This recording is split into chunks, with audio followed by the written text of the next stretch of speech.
Hello everyone, welcome back to my channel again. आज हम sources of business finance का part 4 पढ़ेंगे, जिसमें हम पढ़ेंगे एवरीथिंग अबाउट अ शेयर कि शेयर क्या होता है, टाइप्स ऑफ शेयर, और इक्विटी शेयर क्या होते हैं, प्रेफरेंस शेयर क्या होते हैं, प्रेफरेंस शेयर के फर्दर कौन कौन से टाइप्स होते हैं। So let's start. तो सबसे पहले हम आ जाते हैं इशू ऑफ शेयर्स के ऊपर। The capital obtain by issue of shares is known as share capital. वो सारा पैसा जो हमने शेयर इशू करने के बाद अरेंज किया है उसे कहते हैं share capital. The capital of the company is divided into small units called share.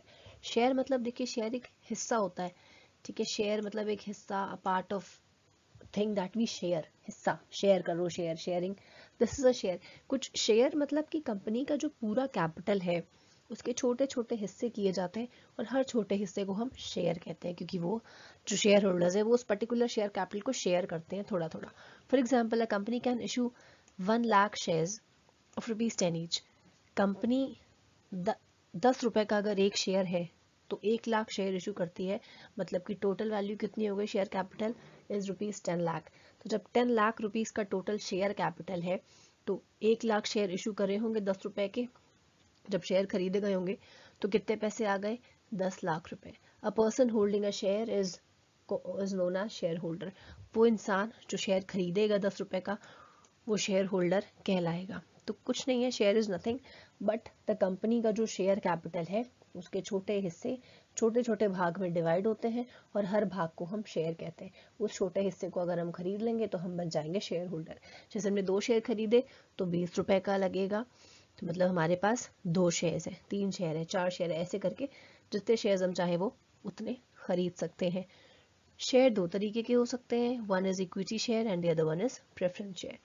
Capital raised by equity shares known as equity share capital, while the capital raised by preference shares is known as preference share capital. Equity share issue करने के बाद जो money raise होता है उसे हम equity share capital कहते हैं, एंड प्रेफरेंस शेयर इशू करने के बाद जो मनी रेज होता है उसे हम प्रेफरेंस शेयर कैपिटल कहते हैं। तो सबसे पहला शेयर कैपिटल है इक्विटी वाला। इक्विटी वाले शेयर्स क्या होते हैं? Equity shares represent ownership of a company. Very important, equity share हमें ownership of a company represent करते हैं। Thus the capital raise is also known as ownership capital या ओनर्स फंड। इक्विटी शेयर का दूसरा नाम है ओनरशिप कैपिटल या फिर owners fund. Equity shares are the most important share of any company. Equity share holders not gate fixed dividend. For example, हमने share issue करे, जो कि हमने बोला कि ओके इक्विटी शेयर है। इक्विटी मतलब जो भी इक्विटी शेयर को खरीदता है वो क्या बन जाता है? कंपनी का ओनर बन जाता है, ownership capital. Equity share holders do not gate fixed dividend. अब जो भी हमारे शेयर होल्डर्स होते हैं उन्हें डिविडेंड देना पड़ता है, but when we talk about the equity share holders तो उनको फिक्स्ड डिविडेंड देना इज नॉट कंपल्सरी, ठीक है। उनको डिविडेंड देना कंपल्सरी नहीं है, बट उनको डिविडेंड तभी मिलता है on the basis of companies earnings. जब भी कंपनी कमा रही होती है सिर्फ तब उन्हें डिविडेंड मिलेगा, और जब नहीं कमा रही तो उन्हें डिविडेंड नहीं मिलेगा। एंड डिविडेंड मिलेगा भी तब जब डायरेक्टर्स या जो भी कंपनी है वो चाहेगी। They are called residual owners. उन्हें रेजिडुअल ओनर भी कहा जाता है। क्यों?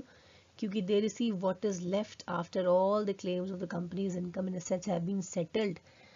कंपनी में अगर कंपनी वाइंड अप हो रही है या कंपनी अपने क्रेडिटर्स को पैसे लौटा रही है, तो सबकी पेमेंट करने के बाद आखिरी में जो बचेगा वो इक्विटी वालों को दिया जाएगा, ठीक है।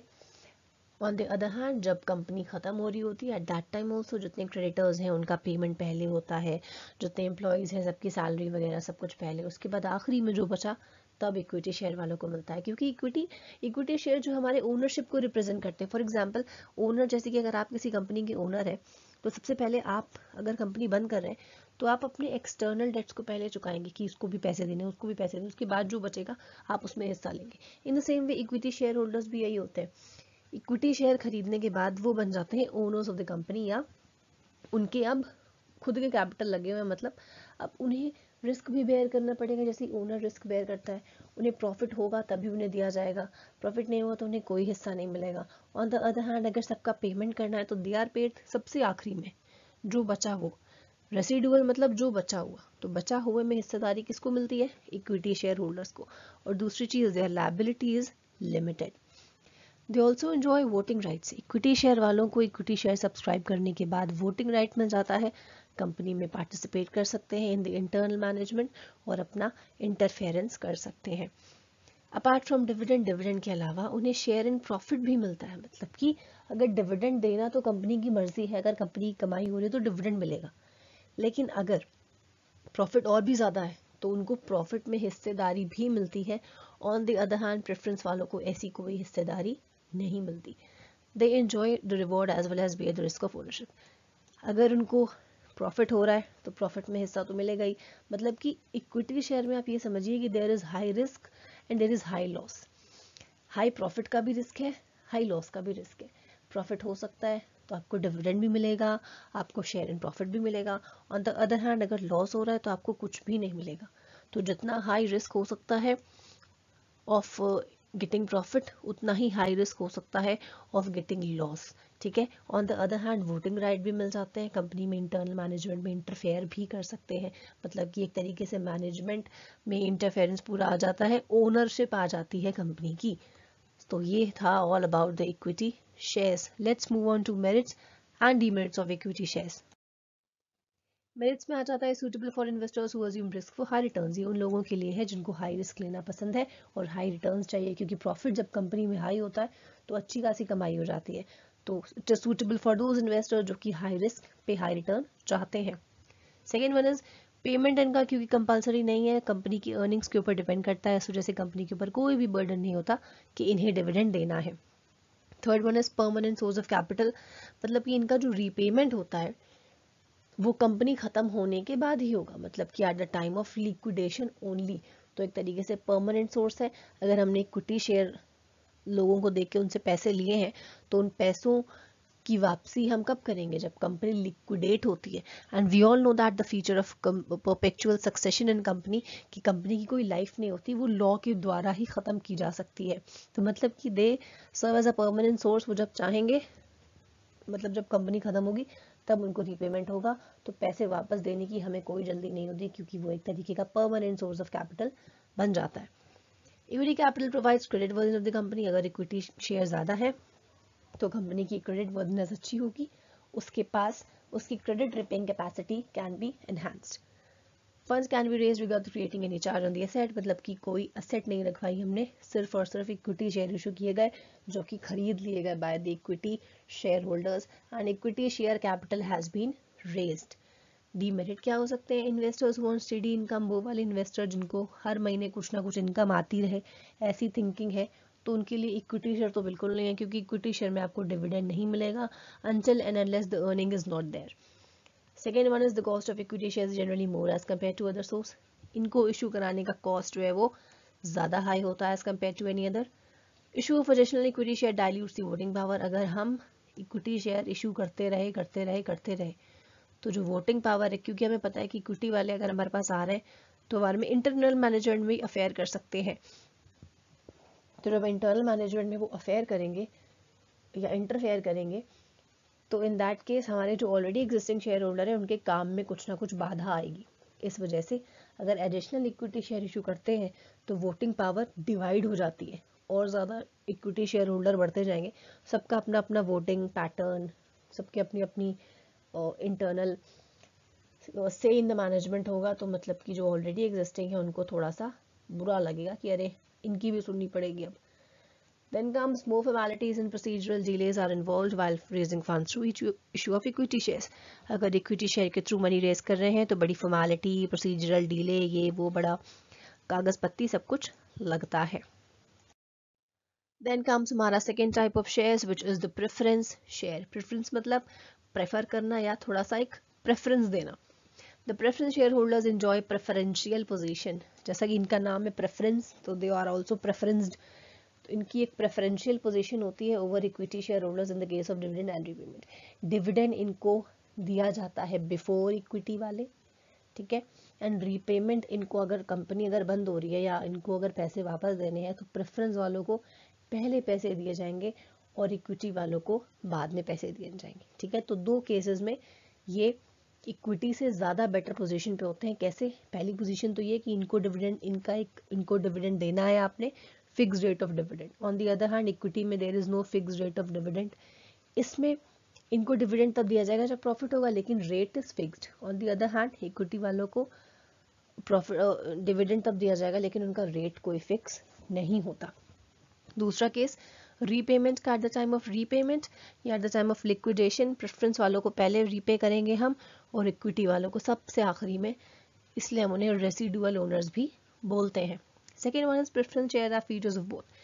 प्रेफरेंस शेयर वालों के अंदर या प्रेफरेंस शेयर्स के अंदर डिबेंचर और इक्विटी दोनों के फीचर होते हैं। डिबेंचर का कैसे? डिबेंचर का ऐसे क्योंकि इनका एक फिक्स रेट होता है, क्योंकि डिबेंचर में भी एक फिक्स परसेंटेज होता है, उसके ऊपर हमें उनको रिटर्न देना होता है। तो प्रेफरेंस शेयर होल्डर्स का भी एक फिक्स रेट ऑफ रिटर्न है, 6%, 7%, 8% जो भी होगा। उन्हें इक्विटी हम क्यों कहते हैं? इक्विटी इस वजह से लगता है हमें क्योंकि उनका जो डिविडेंड है वो भी उनको दिया जाएगा only out of profit for tax. ठीक है, प्रॉफिट आफ्टर टैक्स के बाद, मतलब अगर हमारे डायरेक्टर्स को लगता है कि ठीक है प्रेफरेंस वालों को डिविडेंड दो, तो उनको डिविडेंड मिल जाएगा। ठीक है, मिलेगा, लेकिन तो भी किससे पहले मिलेगा? इक्विटी वालों से पहले मिलेगा। Last one, preference share holders do not enjoy voting rights. अब जैसे कि हमने पीछे पढ़ा था कि इक्विटी वालों को वोटिंग राइट मिल जाता है, मतलब कि वो मैनेजमेंट में अपना इंटरफेरेंस कर सकते हैं, बट प्रेफरेंस वालों को कोई भी वोटिंग राइट नहीं मिलता। वो किसी भी कंपनी के इंटरनल अफेयर्स में कोई भी इंटरफेरेंस नहीं कर सकते, just like that of equity share holders. Preference की मेरिट्स क्या हैं? प्रोवाइड सीडी इनकम, ये हमें हर महीने कुछ ना कुछ इनकम मिलती रहेगी, क्योंकि डिविडेंड जो है वो एक फिक्स परसेंटेज पे मिल जाता है और रिस्क भी इसमें कम है। Second one is voting right नहीं मिलती, मतलब कि शेयर होल्डर्स जो हमारे एग्जिस्टिंग है वो अफेक्ट नहीं होंगे। Third one, no charge on asset, कोई एसेट नहीं रखवाई है, सिर्फ और सिर्फ पैसे लिए गए हैं। Preference shareholders have preferential right of repayment over equity shareholders in the event of liquidation of the company.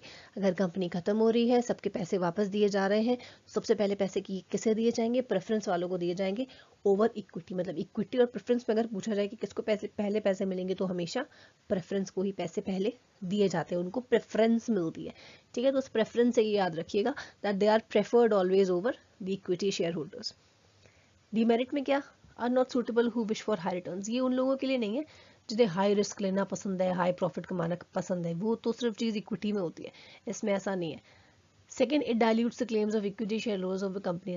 ये इक्विटी शेयर होल्डर के जो राइट्स होते हैं उन्हें डाइल्यूट करता है। क्यों? क्योंकि पहले इनको पेमेंट करना है, चाहे इक्विटी को बाद में कुछ मिले चाहे नहीं मिले, लेकिन इनको पहले देना पड़ेगा। तो उस वजह से जो इक्विटी के राइट्स है वो कभी कभी डाइल्यूट होने के कुछ ना कुछ चांसेस पर रहता ही रहता है। Third one is rate of interest is higher than rate of debenture. Debenture और प्रेफरेंस दोनों के अगर रेट ऑफ इंटरेस्ट में पूछा जाए कि रेट ऑफ इंटरेस्ट किसका हाई होता है, तो हमेशा प्रेफरेंस वालों का रेट ऑफ इंटरेस्ट हाई रहेगा। There is no tax saving as dividend paid is not deductible. इसमें कोई भी हम टैक्स से बच नहीं सकते, क्योंकि अगर इन्हें डिविडेंड दे रहे हैं तो उसमें कोई भी छूट या कोई माफी नहीं मिलती है। While the income tax computation, there is no assured return for investors that dividend will be paid only when there is profit earned. जरूरी नहीं है कि हमें डिविडेंड हर महीना पक्का पक्का आएगा ही आएगा। डिविडेंड तभी आएगा जब कंपनी ने प्रॉफिट कमाया होगा and the directors are willing कि ओके हम अपने सारे के सारे प्रेफरेंस शेयर होल्डर्स को डिविडेंड बांटने वाले हैं। Now let's move on to the next topic which is then comes types of preference share. Preference shares can be of three types: cumulative and non-cumulative, participating and non-participating, convertible and non-convertible. Cumulative क्या होते हैं? The preference shares which enjoy the right to accumulate unpaid dividends in future years, while non-cumulative dividend is not accumulated. For example, इस साल हमें dividend नहीं मिला, दूसरे साल भी dividend नहीं मिला, तीसरे साल भी dividend नहीं मिला, तो मतलब ये जो 3 साल का डिविडेंड है वो कहीं ना कहीं एक्यूमुलेट हो रहा है एंड चौथे साल में हमको दे दिया जाएगा, उसे हम कहते हैं cumulative dividend. On the other hand, इस साल हमें डिविडेंड नहीं मिला, अगले साल भी डिविडेंड नहीं मिला एंड अगले साल भी डिविडेंड नहीं मिला, चौथे साल पे मिला है चौथे साल का, तो मतलब कि ये जो पिछले 3 सालों का जो नहीं मिला था वो इकट्ठा नहीं हुआ, उसे हम कहते हैं नॉन क्यूमुलेटिव डिविडेंड। तो क्यूमुलेटिव मतलब कि पिछले साल अगर नहीं मिला था तो वो इकट्ठा हो रहा है, एंड नॉन क्यूमुलेटिव मतलब अगर पिछले साल नहीं मिला तो मतलब गया, कोई भी इकट्ठा नहीं हुआ। Second one is participating. Preference shares which are the right to participate in further surplus of a company apart from fixed dividend, मतलब कि डिविडेंड के अलावा भी अगर प्रॉफिट में हिस्सेदारी हो रही है तो मतलब कि पार्टिसिपेटिंग प्रेफरेंस शेयर है। On the other hand, profit में कोई भी हिस्सेदारी नहीं मिल रही, सिर्फ डिविडेंड मिल रहा है, तो मतलब कि नॉन पार्टिसिपेटिंग है। पार्टिसिपेटिंग का मतलब शेयर इन प्रॉफिट में पार्टिसिपेशन, तो डिविडेंड भी मिल रहा है और प्रॉफिट में पार्टिसिपेशन भी मिल रहा है, तो मतलब पार्टिसिपेटिंग प्रेफरेंस शेयर्स। लेकिन जहां पर सिर्फ डिविडेंड मिल रहा है, प्रॉफिट में कोई पार्टिसिपेशन नहीं है, मतलब कि non participating preference share. Third and last one is convertible and non convertible preference shares that can be converted into equity with in a specified time period. Convertible preference shares वो वाले preference shares होते हैं जो होते तो पहले preference है, but कुछ सालों के बाद वो इक्विटी में कन्वर्ट हो जाते हैं, तो उन्हें हम कहते हैं convertible preference share. While on the other hand कुछ शेयर्स प्रेफरेंस शेयर्स ऐसे होते हैं जो कुछ सालों के बाद भी इक्विटी में कन्वर्ट नहीं होते, वो प्रेफरेंस के प्रेफरेंस ही रहते हैं, तो हम उन्हें कहते हैं non convertible preference shares. Then comes, okay, so this was the last slide. Thank you everyone for watching. I hope आपको ये शेयर का concept equity and preference समझ में आ गया होगा. In case of any doubt, you can use the comment box. If you seriously like the content, you can subscribe the channel if you are new. You can share it to your friends. You can join me on Facebook. Economics Hub is the name of the page. You can join me on Telegram. Aishi Sharma Education is the name of the channel. You can join me on Instagram, you can join me on Twitter. अगर आपको इन सब के links चाहिए तो please आप about section में जाइए और लास्ट में आपको सारे लिंक मिल जाएंगे. Thank you again everyone and may God bless you all.